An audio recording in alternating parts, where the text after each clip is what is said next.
Assalamualaikum warahmatullahi wabarakatuh, Bapak Ibu dan pendengar yang budiman. Mudah-mudahan dimuliakan Allah Subhanahu wa Ta'ala. Kisah ini akan kita perdengarkan pada siapapun, maka dimohon Bapak Ibu dan pendengar budiman sekalian untuk membantu channel ini mensubscribe, like, komen, dan share sebanyak-banyaknya agar kisah ini menjadi suri tauladan bagi siapapun yang mendengarnya dan menjadi pahala jariah untuk kita semua. Amin ya rabbal alamin. Bismillahirrahmanirrahim. Kisah seorang sahabat radhiyallahu anhu memadamkan lampu demi menjamu tamunya. Seseorang telah menjumpai baginda Nabi Shallallahu Alaihi Wasallam dan mengadukan kelaparan dan penderitaannya kepada beliau. Kemudian baginda Nabi Shallallahu Alaihi Wasallam menyuruh seorang sahabat bertanya kepada istri-istri beliau, apakah di rumah ada makanan? Ternyata tidak ada. Lalu baginda Nabi Shallallahu Alaihi Wasallam bertanya kepada para sahabatnya, adakah di antara kalian yang malam ini bersedia menjamu tamu ini? Seorang Ansor menyahut, ya Rasulullah, saya bersedia menjamunya. Sahabat Ansor itu membawa pulang tamu tadi ke rumahnya dan berkata kepada istrinya, ini adalah tamu baginda Rasulullah Shallallahu Alaihi Wasallam. Jangan sampai kita mengecewakannya, dan untuk menjamunya jangan sampai kita menyembunyikan apapun. Istrinya menjawab, demi Allah, aku hanya menyimpan sedikit makanan. Itu pun hanya cukup untuk anak-anak kita. Suaminya berkata, hiburlah dulu anak-anak kita sampai mereka tertidur. Jika sudah tidur, hidangkanlah makanan itu untuk tamu kita. Lalu duduklah. Kemudian berdirilah dan padamkanlah lampu dengan berpura-pura akan membetulkannya sampai tamu kita, dan supaya tamu kita bisa makan dengan leluasa dan dia tidak tahu kalau tuan rumah tidak ikut makan. Istrinya melaksanakan rencana tersebut dengan baik. Pada malam itu suami istri dan anak-anaknya terpaksa menahan lapar. Terhadap peristiwa ini, Allah Subhanahu wa Ta'ala berfirman, Bismillahirrahmanirrahim. Wa yu'thiruna ala anfusihim walau kana bihim khasasah. Dan mereka mengutamakan orang lain atas diri mereka sendiri, sekalipun mereka dalam kesusahan.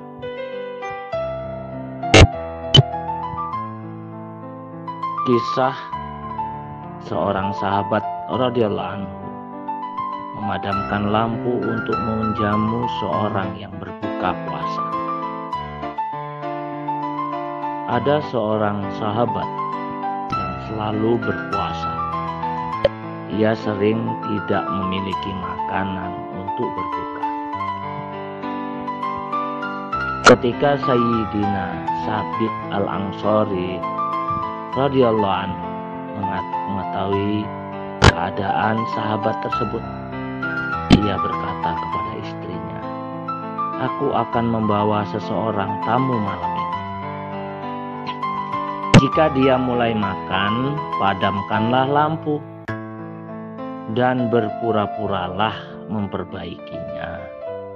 Selama tamu itu belum kenyang, kita jangan makan sedikit pun. Istrinya pun berbuat demikian. Semua duduk bersama, seolah-olah sedang makan. Keesokan paginya ketika Sayyidina Sabit radhiyallahu anhu hadir di majelis baginda Nabi Shallallahu Alaihi Wasallam, beliau bersabda, "Wahai Sabit, Allah Subhanahu Wa Taala sangat menyukai penghormatanmu kepada tamumu tadi malam." Kisah seorang sahabat radhiyallahu anhu membayar zakat unta. Sayyidina Ubay bin Ka'ab radhiyallahu anhu bercerita, suatu ketika baginda Rasulullah sallallahu alaihi wasallam menyuruhku memungut zakat mal.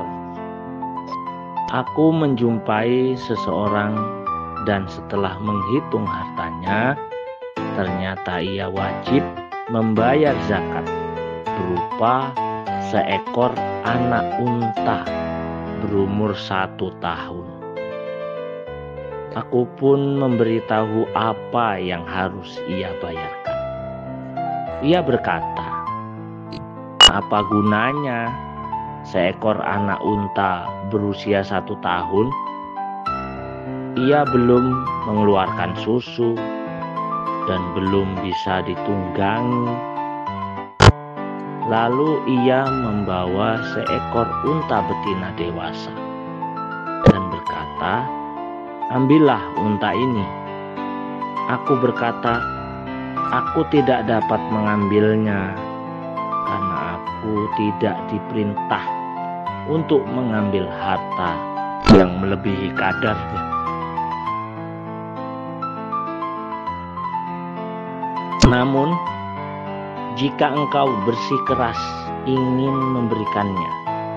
Kebetulan hari ini baginda Nabi Sallallahu Alaihi Wasallam mengunjungi suatu daerah di dekat tempat ini. Sampaikanlah tawaranmu ini kepada beliau. Jika beliau tidak keberatan, aku tidak menolak. Sebaliknya, jika beliau keberatan, aku akan menolaknya. Kemudian orang itu membawa unta betinanya kepada baginda Nabi Shallallahu Alaihi Wasallam bersamaku. Setibanya di hadapan baginda Nabi Shallallahu Alaihi Wasallam, ia berkata, "Ya Rasulullah, utusanmu telah datang menemuiku untuk memungut zakat mal dariku. Demi Allah, sebelumnya aku belum pernah memperoleh kesempatan yang sangat berbahagia ini, yaitu menunaikan zakat kepada baginda Rasulullah SAW atau wakilnya. Oleh sebab itu, aku menunjukkan kepada wakilmu semua milikku." Setelah dihitung olehnya, ia memutuskan bahwa aku wajib berzakat seekor anak unta berumur 1 tahun. "Ya Rasulullah, anak unta seumur itu belum dapat mengeluarkan susu atau dijadikan tunggangan. Aku ingin menggantinya dengan seekor unta betina dewasa." Tetapi ia tidak mau menerimanya. Untuk itulah aku menemui engkau dan membawa unta betina ini. Baginda Rasulullah Shallallahu Alaihi Wasallam bersabda, "Benar, hanya itulah kewajiban zakatmu, sebagaimana yang dikatakannya. Jika kamu mau memberi lebih dari kewajibanmu, itu pun akan diterima. Semoga Allah Subhanahu wa Ta'ala membalas kebaikanmu Kemudian orang itu menyerahkan unta betinanya, dan baginda Rasulullah SAW menerimanya serta berdoa keberkahan untuknya. Demikianlah contoh seorang sahabat radhiyallahu anhu yang menunaikan zakat hartanya. Sekarang banyak yang mengaku sebagai pengikut dan pecinta baginda Rasulullah SAW. Namun jangankan menambah nilai zakat wajib, menunaikan dengan kadar yang betul pun masih sangat sulit. Menunaikan kadar yang wajib dianggap sebagai kerugian. Sebagian besar orang kaya tidak pernah membicarakan hal ini sama sekali. Sedangkan kalangan menengah yang merasa beragama memberikan hartanya hanya kepada sanak saudara serta kaum kerabat, atau diberikan kepada orang lain tetapi dengan terpaksa. Kemudian itulah yang diniatkan sebagai zakat. Bapak, Ibu, dan saudara-saudara followers, pendengar setia yang budiman, mudah-mudahan kisah ini menjadi suri teladan patokan standar hidup kita meniru ajaran Rasulullah dan sahabat-sahabat Rasulullah SAW. Maka diharap Bapak, Ibu, dan followers pendengar budiman untuk bantu channel ini dengan cara like, komen, subscribe, dan share sebanyak-banyaknya agar menjadi amal jariah, dakwah pahala jariah setelah kita mati nanti. Mudah-mudahan kita mendapat pertolongan Allah Subhanahu wa taala. Amin ya rabbal alamin. Assalamualaikum warahmatullahi wabarakatuh.